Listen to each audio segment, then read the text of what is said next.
সূরা ইউনূসের ৬২ নম্বর আয়াত। এই আয়াতের মধ্যে আল্লাহ বলেন, আলা ইন্না আউলিয়া আল্লাহি লা খাউফুন আলাইহিম ওয়া লা হুম ইয়াহজানুন। বান্দারে, আমি তোমাদের মাঝে এমন এমন কিছু ব্যক্তিদেরকে প্রেরণ করেছি যাদেরকে আমি আখ্যায়িত দিয়েছি। কিছু কিছু ব্যক্তিদেরকে আখ্যায়িত দিয়েছি নবী বলে, আর কিছু কিছু ব্যক্তিদেরকে আখ্যায়িত করেছি রাসূল বলে, আর কিছু কিছু ব্যক্তিদেরকে আখ্যায়িত করেছেন প্রচার প্রসার হয়েছেন সাহাবা বলে, আর তাবিন তবে তাবিন, এইভাবে করে করে সর্বশেষ পর্যায়ে যাদেরকে আমি আখ্যায়িত করে ওলিউল্লাহ বানিয়ে দিয়েছি, আমার বন্ধু বানিয়ে দিয়েছি, তাদের প্রসঙ্গে আমি রব্বুল আলামিন সূরা ইউনূসের ৬২ নম্বর আয়াতের মধ্যে আমি আল্লাহ এলান করে দিচ্ছি, আলা খবরদার, ইন্না আউলিয়াল্লাহি লা খাউফুন আলাইহিম ওয়া লা হুম ইয়াহজানুন। বান্দারে, দুনিয়ার জমিনের মধ্যে আমি এমন কিছু কিছু ব্যক্তিদেরকে পাঠিয়েছি যারা ইবাদত বندگی রিয়াজত করে আমি রব্বুল আলামিনের সন্তুষ্টি অর্জন করে এমন মর্যাদা মর্তবা অর্জন করেছে।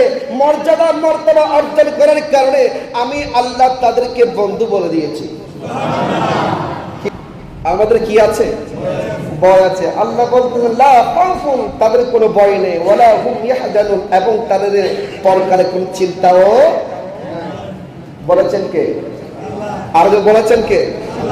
আব্দুল কাদের জিলানীকে যখন মক্তবে নিল হুজুরের কাছে পড়ার জন্য, আব্দুল কাদের জিলানীকে নিয়ে যাওয়ার সময় একটা গায়বী আওয়াজ আসলো, হে মাদ্রাসার তালিবে ইলমরা, তোমরা সরে বসো, তোমরা জায়গা করে দাও, আল্লাহর বলি আসতেছে।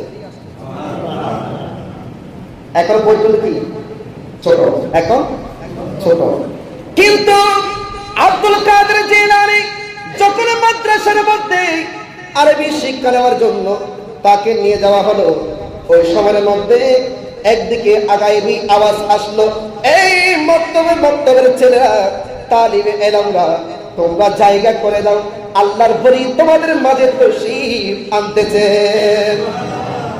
এই আব্দুল কাদের জিলানী গিয়ে বসলো হুজুরের সামনে। গিয়ে যখন বসলেন, হুজুর তাকে শুরু করে দিলেন হাতের আঙ্গুল, এইভাবে শাহাদাত আঙ্গুলটা দিয়ে কায়দার মধ্যে হাত দিয়ে যখন শুরু করলেন, বাবু আমার মুখে মুখে পড়ো, আউযু বিল্লাহি মিনাশ শাইতানির রাজিম, বিসমিল্লাহির রহমানির রহিম।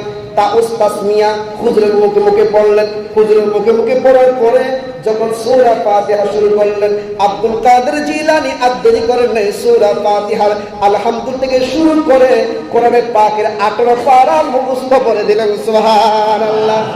এই আব্দুল কাদের, তুমি তো কখনো মাদ্রাসায় যাও নাই, তোমার জন্য কখনো শিক্ষক রাখা হয় নাই, তোমাকে সর্বপ্রথম আমার কাছে নিয়ে এসেছে কোরআন শিক্ষা দেওয়ার জন্য। আসার পরে আমি যখন তোমাকে আউযু বিল্লাহ, বিসমিল্লাহ, তাউস তাসমিয়া পড়া শুরু করলাম, তুমি কিভাবে একসাথে 18 পারা মুখস্থ বলে দিলে? আব্দুল কাদের বললেন, আমি যখন পড়লাম, এটা আমি দুনিয়ার জমিনে এসে শিখি নাই, এটা আমি কোরআনে পাক 18 পারা মুখস্থ করেছি আমার মায়ের গর্ভে থেকে। আমার আব্দুল কাদের শিক্ষা দিচ্ছেন, এই দুনিয়াবাসী যখন মারা গর্ভ ধারণ করে তারা যেন নামাজি হয়, সুবহানাল্লাহ, তারা যেন কোরআন তেলাওয়াত হয়, তারা যেন পরহেজগারী হয়, তারা যেন পরহেজগারী হয়, তাদের গর্ভের মাধ্যমে যে সন্তান জন্ম নেয় তারাও পরহেজগারী হয়ে ওঠে।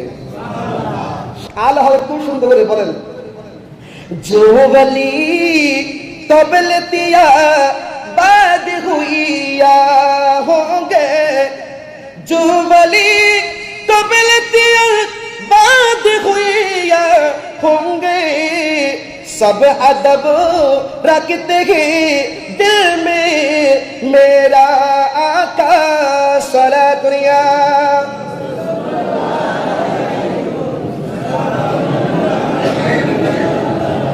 आला हजरत अहमद रजा खान फाजिल रबी रहमतुल्लाह अलैहि বলেন, जो वली कबलतिया बाद हुईया होंगे।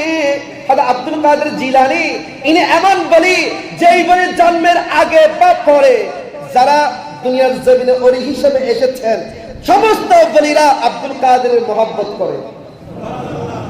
আর আব্দুল কাদের জিলানী বলেন, ওয়াকুল্লু ওয়ালিন আলা কদমি ওয়া ইন্নী আলা কদমিন নবী বদরিল কামালি। আব্দুল কাদের জিলানী বলেন, আমি আব্দুল কাদের জিলানীর কাদের উপর নবীর কদম, আর আমি আব্দুল কাদের জিলানীর কদম প্রত্যেক ওলিদের কাদের উপর। তো আব্দুল কাদের জিলানী আপনি কিভাবে ওলি হলেন? আব্দুল কাদের জিলানী বলতেছেন, দারাসতুল ইলমা হাত্তা সিরতু কুতুবান ওয়া নিলতু সাদা মিন মাওলাল মাওয়ালি আসসালামাই